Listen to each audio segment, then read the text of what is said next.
Hello from the Heartland. My name is Jenna, and this is Smarter News. News when it matters and why it matters. Our Smarter series features unique people who help us think and live smarter. Well, hello, everyone. It's great to see you today. One of the most amazing things about being able to work in journalism is you never know what you may wake up to, what headline you may wake up to. And sometimes those headlines can be really scary. Sometimes they can be really joyful. Sometimes they can just be really interesting. And that's one of the headlines that we saw recently that we were able to cover for you around July 4th, fittingly so, because it has to do with the American Revolution, although we heard about this a few weeks before. So let me just read you this headline. This is from the Associated Press. It sounds innocent enough. You just see Williamsburg, Virginia, and you see the first sentence. Archaeologists in Virginia have uncovered what is believed to be the remains of a military barracks from the Revolutionary War, including chimney bricks and musket balls indented with soldiers' teeth. So obviously, when you read a line like that, Revolutionary War, chimney bricks, musket balls, and then musket balls indented with soldiers' teeth, you just have some more questions that you'd like to find some answers to. And we're lucky enough today to speak with Jack Gary. He's the Executive Director of Archaeology at the Colonial Williamsburg Foundation, which was key to this discovery and key to quite many other stories that have to do with American history that we're going to be talking about. But Jack, great to have you with us today. Thank you so much. Yeah, thanks, Jenna. Great to be here. Appreciate it. Let me just ask you kind of a silly question to get started, because I just have to ask. True or false?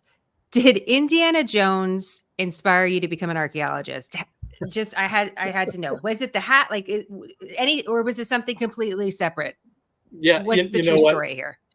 I grew up on Indiana Jones, like so many of my generation, but I don't think I actually realized he was an archaeologist. I just thought he was a guy who went on adventures and did cool things and punched, bad guys. And you're not wrong. You're not wrong. Yeah, I think I liked it for that. I got into archaeology actually in the way that a lot of kids do, which is I was interested in dinosaurs at first, and then you realize, it's hard to find dinosaurs, but you can find the things that people left behind all over the place. And that just really thrilled me as a kid. And so I wanted to do it from an early age. But last thing on the Indiana Jones thing, my grandfather worked at a hat shop, and they sold the official Indiana Jones fedora, and he got one for me as a kid. So maybe, it was ingrained in me.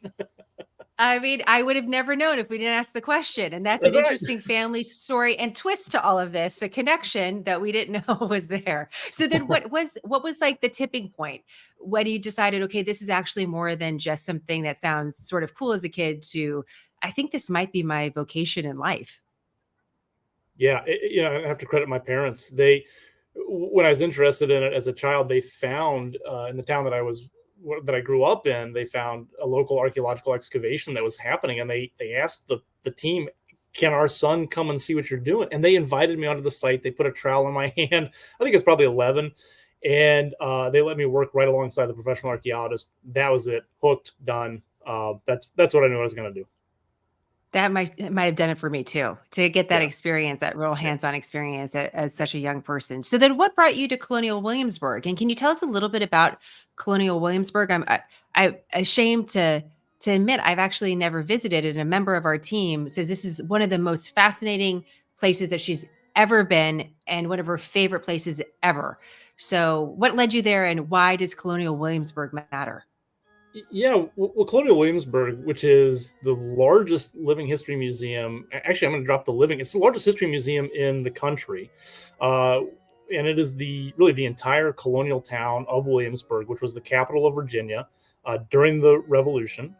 And since the 1920s, there has been a program started and founded by the Colonial Williamsburg Foundation to recreate the colonial town and the lifeways that happened in this colonial town, and present that to our guests. And our mission is to educate people about the past. And we do that through living history. We do that through the reconstruction of the historic buildings, and we do it through archaeology. And we've been doing archaeology for almost 100 years. I mean, it was recognized at the very beginning of the creation of Colonial Williamsburg, of recreating this colonial town, that we had to unearth the things that were here in the past to show people what had been here and actually help reconstruct the town. So The first excavations were done in 1928, and we have sustained an archaeological program here since 1928. So you ask, what brought me here? Well, what archaeologist wouldn't want to be here? I mean, this is kind of the major leagues for us to be able to come here. And one of the great advantages of Colonial Williamsburg is that it is an entire city. So we have all the different things that make up a city. We have the houses of rich people. We have the houses of the middle class. We have the houses of the enslaved that were working and really running the city. We've got taverns. We've got blacksmith shops. We've got fancy gardens. We've got little gardens. We've got it all. We've got a whole city. Think of what makes up a city. We've got it. And we can study that through the archaeology. So, it's just, we can do what very few other places can do through our archaeological program. So that's what brought me here. Why did the foresight exist? For even going back to the 1920s to keep Colonial Williamsburg intact, because there's so many places around the country. I mean, New York City is one of them.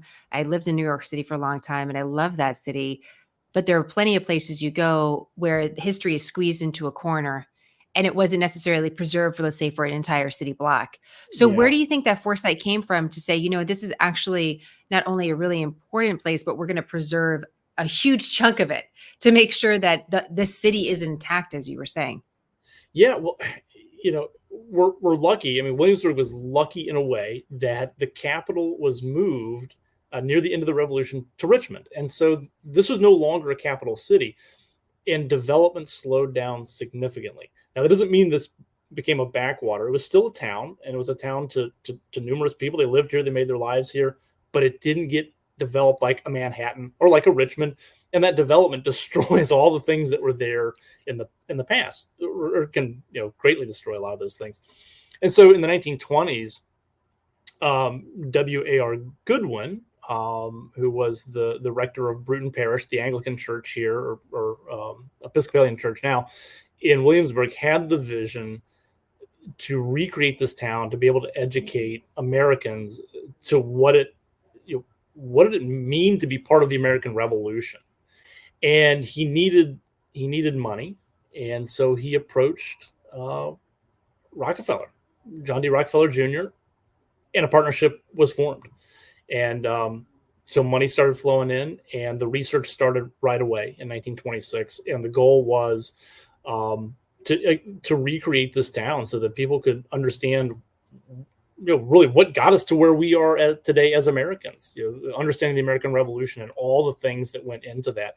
And over time, we've branched out into understanding a lot about just daily life in the past. What was it like for different tradespeople, for instance, and how can we actually recreate those trades? So we have everything from blacksmiths to wig makers to dressmakers to people who build wagons. I mean, we have it all here because that's what was here historically. And people, a lot of these trades have been forgotten and lost until we started preserving them here in Colonial Williamsburg. Well, and doesn't it make this new discovery even more astonishing? Because it's not like people weren't looking for things in Colonial Williamsburg. There was a constant excavation, it sounds like, or somewhat. So tell me how surprising this discovery was of these barracks. Yeah, you're absolutely right. We've been doing this again since archaeology since 1928. So you'd think, what's left to be found? But obviously a lot, and some of the major structures that were here historically. So we weren't surprised so much to find it. We were gratified to find it because we had seen it on maps. We knew that the structure existed. Historical research had been conducted on it. So we knew from a documentary side that barracks was built in 1776. We see on several maps drawn up by French cartographers during the war. Here's where it is. But those maps are not, they're accurate, but they're not so accurate that I could say, okay, I could go stand exactly where it was. So it gives you a general area of where we thought the barracks would stand. But we had never gone to take a look at that because we've had so many other things going on here in that time. And we've been focusing really on the historic town itself. And the barracks was built outside of town. It was built on land that had been part of the governor's. So the royal governor was given a big chunk of land. The palace sits on it. And then there's a big park area that went along with it. And at the time of the revolution, once the royal governor was kicked out, the colonists seized that land and they decided to use it for the public good. And they built the barracks on a section of this land, but it's just outside of town. So we hadn't, really had a chance to get out there yet to see it. And it was on a piece of property that we at Colonial Williamsburg owned. It's where our large visitors center is. There's a big parking lot next to it. So it wasn't an area that we were really paying much attention to.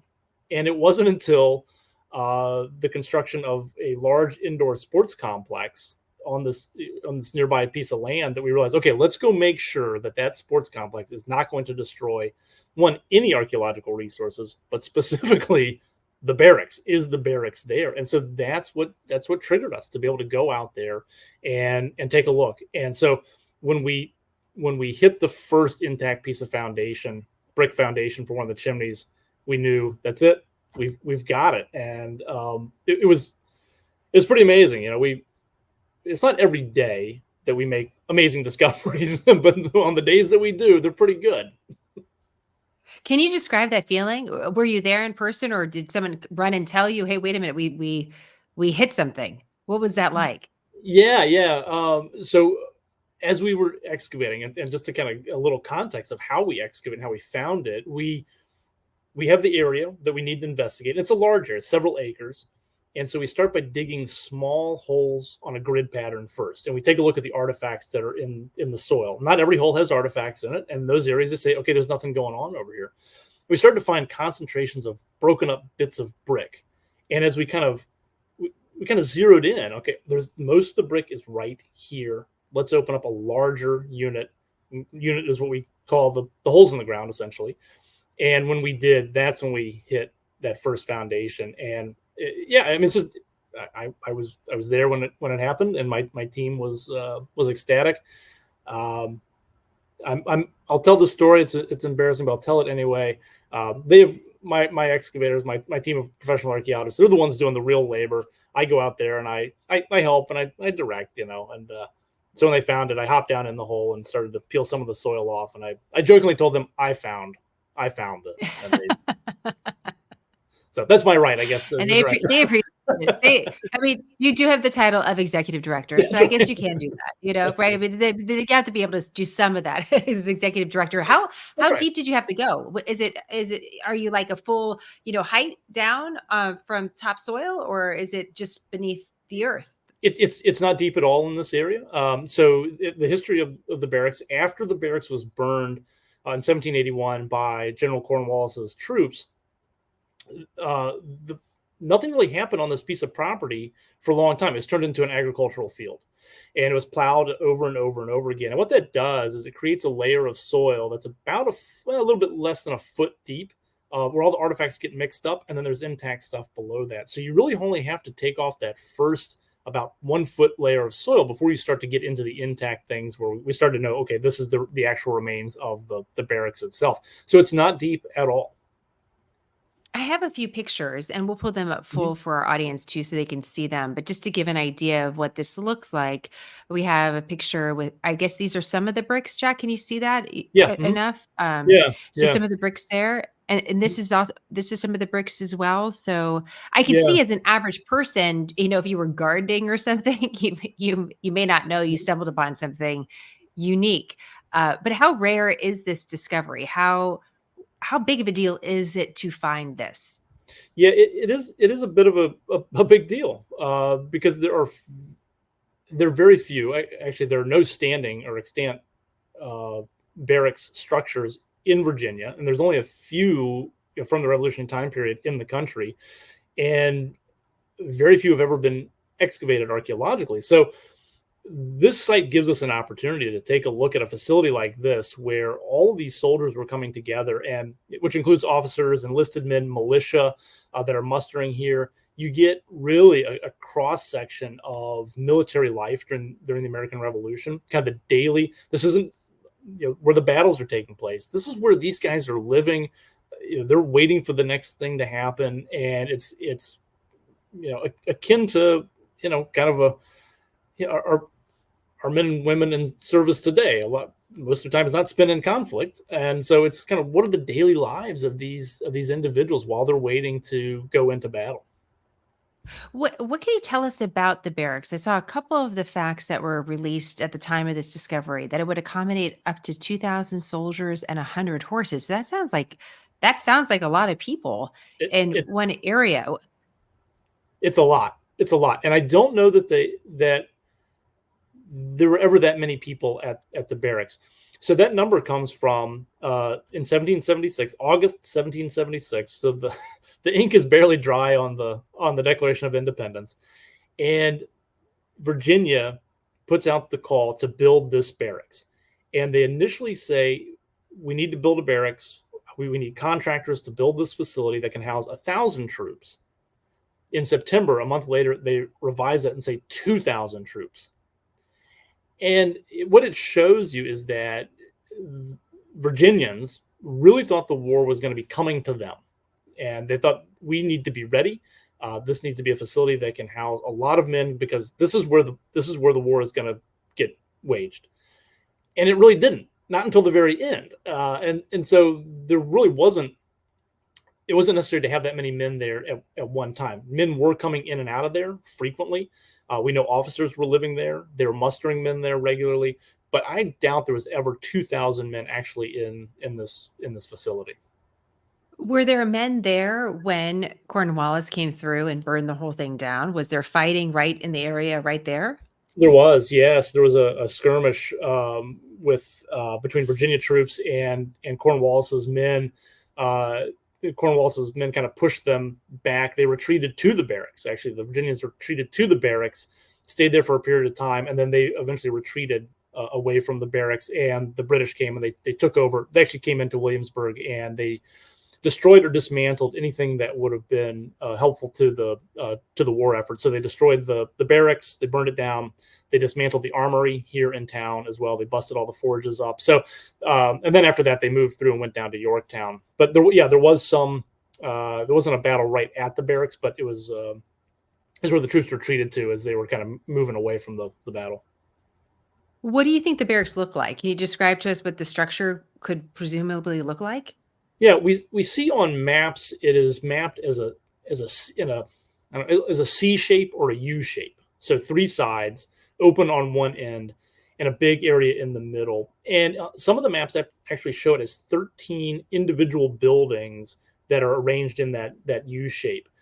Other barracks of the time were one big contiguous building that again arranged in this U shape, and in the middle would have been probably parade ground. And then there would have been other structures such as stables and cookhouses and latrines that were off to the side. What we've discovered through the archaeology by looking at some of the foundations of the chimneys, each one is constructed a little bit differently. So we don't think that it is one big contiguous building, that the maps that show it as 13 individual buildings, it's probably a row of, I'd say cabins would probably be the best way to describe it, a row of cabins arranged in a U. And it's interesting that we see them built differently because they had numerous different contractors come in to help build this building. So we're probably seeing different contractors building different cabins that made up the barracks.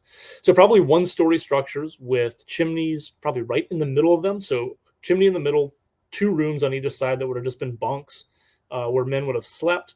And then outside of that, somewhere else in the property for us to discover in the future when we come back, stables and cookhouses and other support buildings for the men.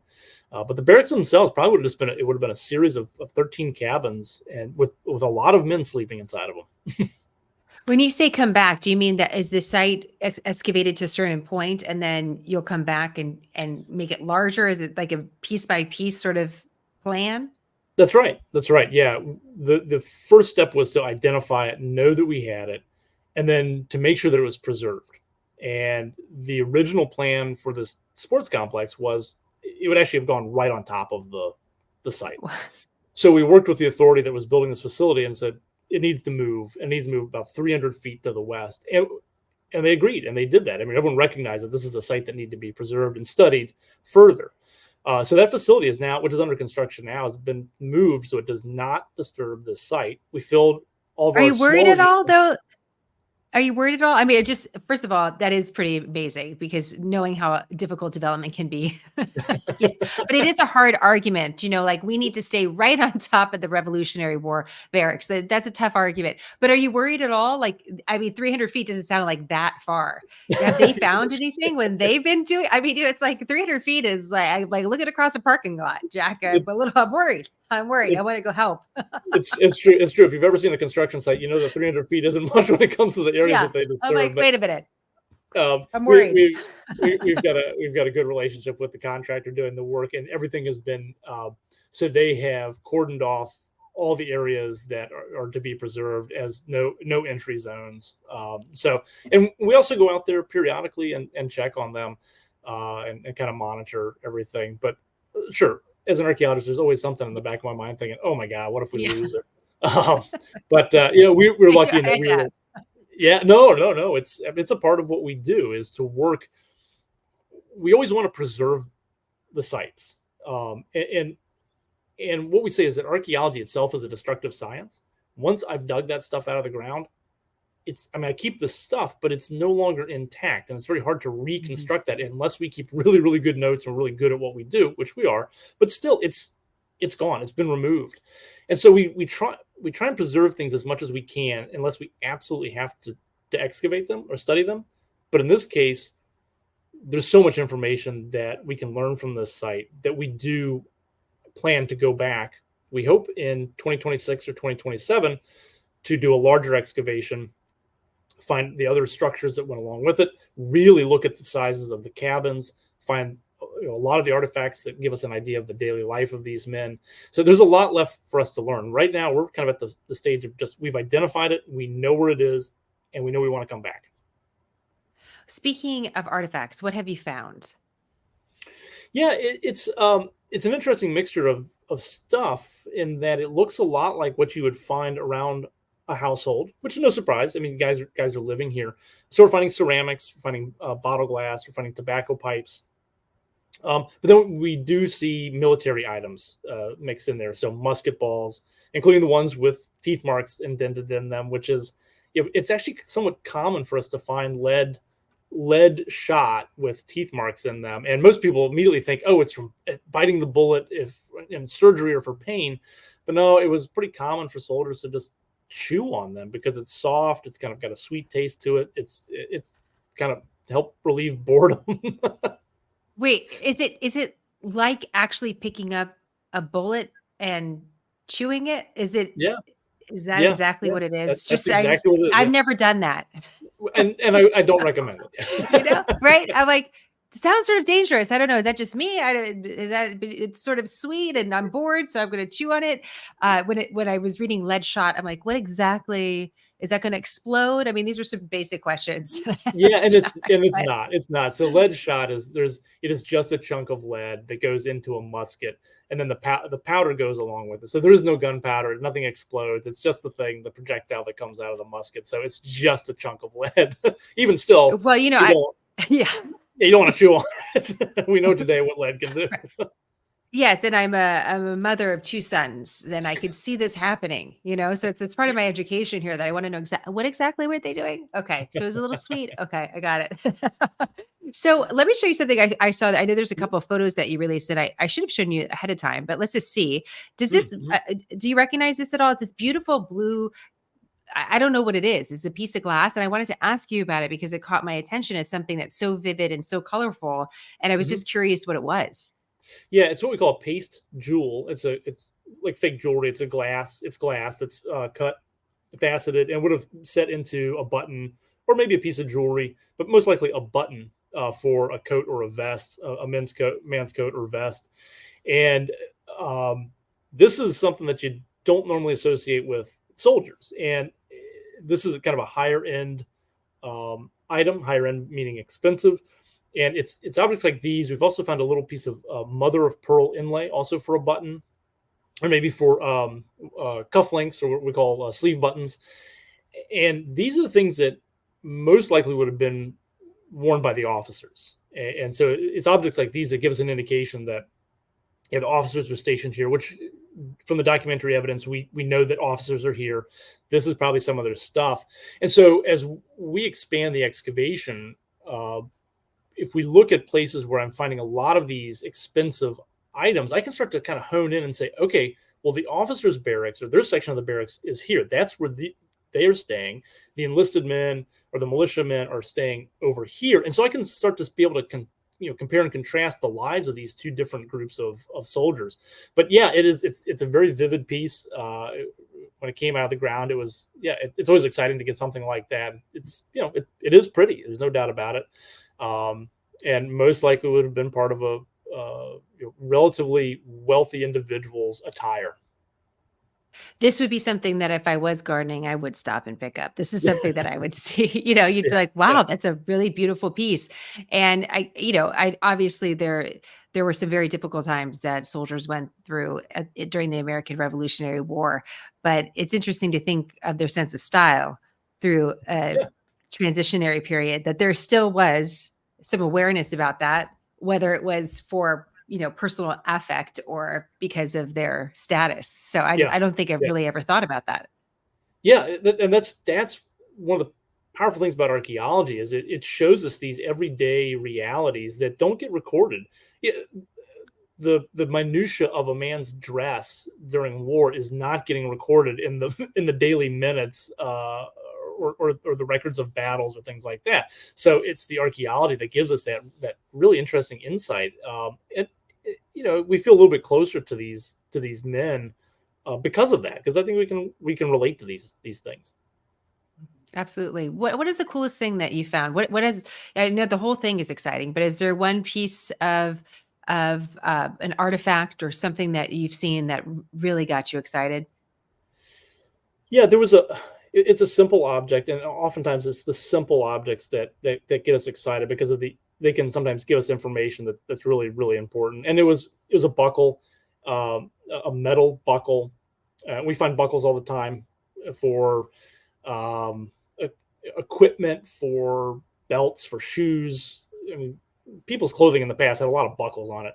But in this case, the shape of this buckle was very distinct, and it was the type of buckle that would have been used to secure either the cartridge box for the soldier's musket, or maybe even the sword of an officer.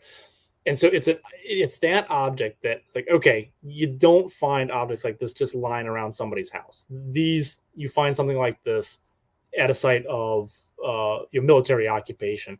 So it was one of those objects that allowed us to say, yeah, we've got these bricks. Well, is it a house? Well, no, we've got this object that tells us there are soldiers here. Uh, and so again, a simple object, but it's the information that it gave us and the ability to confirm, yes, there are soldiers here. This is the site of the barracks. It was that confirmation. I think that was the most important and exciting thing about that object. That's very interesting. What do you think is this sounds even just thinking about phrasing this question in my head, I'm wondering how it's going to sound, but because the question is what is left to learn about the American Revolutionary War? And I say that knowing that there's so much more to learn, but there's also a wealth of information that we have. So I'm curious how you approach this at this point in the story. We have these hundreds of years of history that we have some information, but every year we cover it here at SmartHERNews. There's another discovery, another piece of something, another something we didn't know about. And I'm just curious, in your mind, what do you think is left to learn, or what would you like to learn more about this period of time in America? Yeah, I mean, there's of course, as you said, there's so much left for us, but we keep coming back to this idea of daily life, because that's what we don't see recorded in documents very often anyway. Occasionally we'll get diaries which give us some of that information, but yeah, for me it's understanding the daily life that allows us to put ourselves in those situations. And what were the conditions like at this barracks?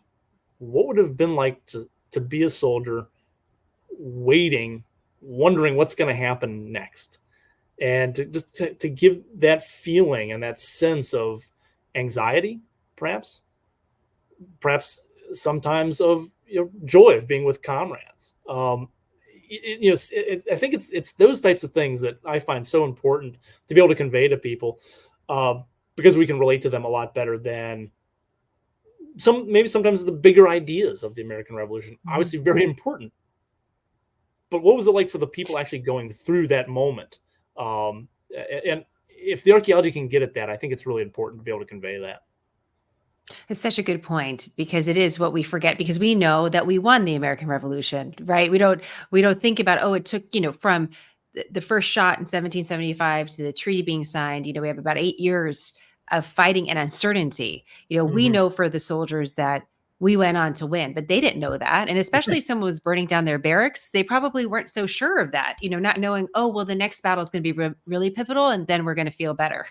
Yeah, you know, yeah, yeah, they yeah. had no idea, right? They can't see the future, but we see it. So we're like, oh, that's amazing. You did such a good job and way to go, not really thinking about the days and the weeks and the months of uncertainty and anxiety, and joy, as you mentioned, camaraderie at times and Yeah. excitement and adventure, but all those things that a regular family would feel. So it's exciting. And what a key part of the value of Colonial Williamsburg to be able to bring Americans and really anyone from all over the world to kind of have an insight into that daily life. You have such an exciting project coming up that I want to make sure we tell our audience about because I think it's something that would be on a lot of our lists to see someday. So tell us about what's next. What's the next chapter for you and your team, and being able to highlight some of the archaeology that continues on a daily basis where you are? Yeah, the next kind of leading us into our next era, our next 100 years of archaeological research, is the construction of the Colin G. and Nancy Ann Campbell Archaeology Center, which is going to be a state of the art facility that will house our laboratories. It'll house a portion of our over 60 million artifact collection, and it'll be open to the public for guests to see. Right now, if our guests come to Colonial Williamsburg, they might see us in the field actually excavating, but they don't get to see the other part of archaeology, which is what happens in the laboratory. So archaeology is only about 40% excavation. It's 60% what happens in the lab. So this new facility, which is going to be right adjacent to the historic area in Colonial Williamsburg, right across the street from the art museums, is going to be open to the public 7 days a week. We'll be there. They'll be able to see into our laboratories as we work. We're building into it what's called the Public Archaeology Laboratory, where we'll be able to invite guests in to actually have hands-on interactive programs and experiences with us. And it's really an opportunity for us to showcase what we've been able to do in the first 100 years of work, and then to show here's where we're going in the next 100 years of work here at Colonial Williamsburg. So we're thrilled to be able to have that. It's under construction right now, and the facility will be open in 2026. What a remarkable full circle moment too, Jack, because just like those archaeologists handed you a trowel, in many ways, what you're building for the next generation is allowing them a closer look at archaeology so that they can get excited about it too and feel a part of it. So that must It's feel pretty good. it's true. It's true. Most of us who go into this field, we've had an experience as a young person that hooked us. We currently are running a program in the summer called the Public Archaeology Institute. It is for high school students, and it's a week-long program to essentially do what those archaeologists did for me years ago. We bring them in. They work side by side with my team out in the field excavating. This isn't made up stuff. This is not a sandbox. They're actually excavating and learning how to do it. And we've had numerous of the students that have gone through that program go on to college. It's still a young program, so most of them are just getting ready to go into college. But that's what they're planning to do. Is go into archaeology. So you're exactly right. The new facility will also help us do that as well. No, that's really exciting. Well, just a final question here for you. With having your hands really in American history, I'm just wondering how that's shifted how you feel about being an American. How has that shifted how you look at the nation? It's such a unique point of view to have that experience. How would you describe that? Yeah, no, it's a great question. And one I've not really thought about, but the first thing that comes to my mind though is doing this work makes me so much more empathetic with so many other people. I mean, one of the things that we do is we as we often say, we find it all when we're doing archaeological research. And we're looking here at Colonial Williamsburg at not just the lives of these soldiers at the barracks, but we're also actively excavating sites where enslaved people lived, where our tradespeople lived and worked. And so to be able to see and feel that whole cross section of society, it makes me much more empathetic to, I mean, where our country came from and all the different people that got us to where we are today. I think that's probably what it's done for me. That's such a great perspective. I look at it as a journalist, all these different stories that came together. It was the layering of all the stories, not just one, but the layering that then creates the bigger story. So yeah, it's definitely a lot to think about. All that work, all that time, all that vision, all that struggle, and to be able to appreciate it. So thank you for your work and your team's work, and for making sure that we have more of an understanding of what early America was really like. And I'm excited to come. I may bring my Indiana Jones khaki.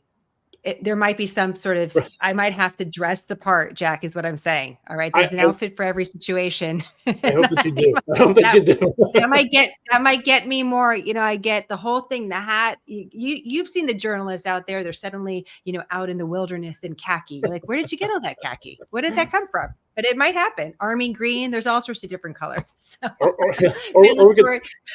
we could set you up with colonial dress as well. Jack, you're speaking my language. I'm there. I can't wait. Okay, calico. What are we looking at? Okay, there's different ways that you have to bring people in, and fashion might just be mine. So that's if you dangle that in front of me, I'll see you next week. We've got a brand new exhibit in the art museums that is colonial fashion, all 18th century dresses, men's clothing, women's clothing, shoes, jewelry, the whole thing, all original materials in the art museums. You would love it. Or, if you're into fashion, 18th century clothing, this exhibit is amazing. This is it. Look at, we stumbled upon it. We stumbled upon a whole new story that I now need to cover. There you go. This is it. That's this is how it works, folks. Yeah. That's right. Just new reporting, new stories all the time. Jack, it's really been a pleasure. Thank you so much. I look forward to meeting in person someday, and also just being able to walk around Colonial Williamsburg and enjoy it for what a magical place it is. So thank you so much for the time today. Yeah, my pleasure. Thanks. This was a lot of fun. Quick, concise, nonpartisan, smarter news, a refuge from the storm. I'm Jenna. Thank you for choosing smarter.